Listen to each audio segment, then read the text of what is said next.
Sir আমাকে emergency ডাকছিলেন? হ্যাঁ, আপনাকে ইমার্জেন্সি ডেকেছি। ছুটি ম্যাডাম, এই নেন চাবি। নিচে গাড়ি পার্কিং করা আছে, গাড়িটা পরিষ্কার করেন। আমার বাইরে একটা ফ্যাক্টরিতে মিটিং আছে, আমাকে ইমার্জেন্সি যেতে হবে। যান, তাড়াতাড়ি যান। আচ্ছা ঠিক আছে স্যার, আমি সিকিউরিটিকে বলে দিচ্ছি। এই দাঁড়ান, আমি কি সিকিউরিটিকে গাড়ি পরিষ্কার করতে বলেছি? আমি তো আপনাকে গাড়ি পরিষ্কার করতে বলেছি। স্যার এটা আপনি কি বলতেছেন? আমি গাড়ি পরিষ্কার করব মানে? স্যার এটা তো আমার কাজ না। এই চুপ করেন, আপনি মুখে মুখে তর্ক করছেন তাই না? আমি আপনাকে গাড়ি পরিষ্কার করতে বলেছি, আপনি পরিষ্কার করবেন, আর কোনো কথা বলবেন না। স্যার সকাল সকাল আপনার হয়েছে কি?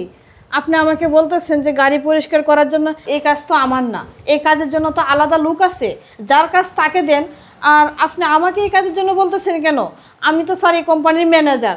ও আচ্ছা, যার কাজ তাকেই করতে হয়, এই বিষয়টা দেখছি আপনার মাথায় আছে।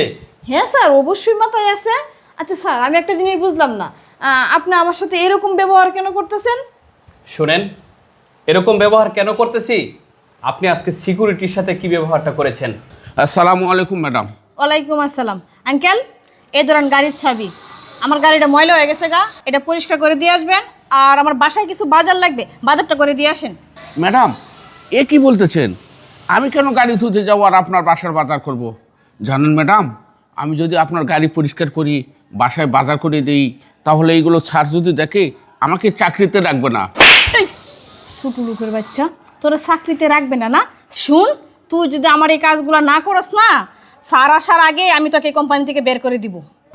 ম্যাডাম, আপনি এগুলো কি বলতেছেন? আমাকে চাকরি থেকে বাইর করে দিবেন মানে?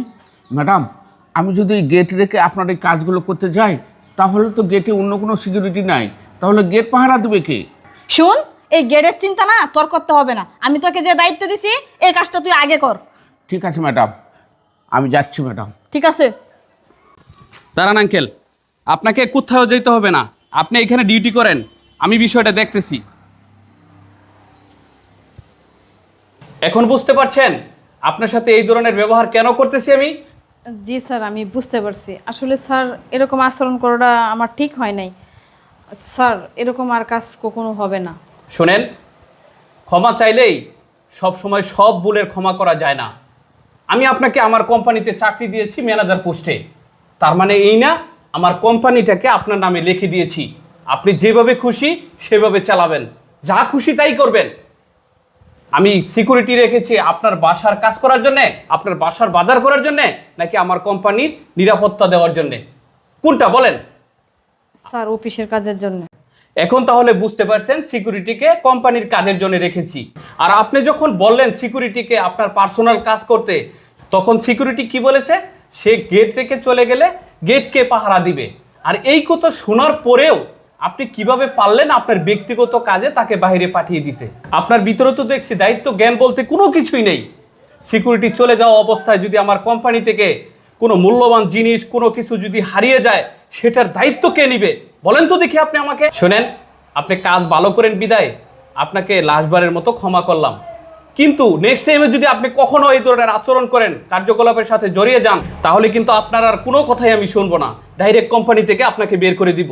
যান, আপনি আপনার কাজে যান। ঠিক আছে স্যার, আসসালামু আলাইকুম। ওয়ালাইকুম সালাম।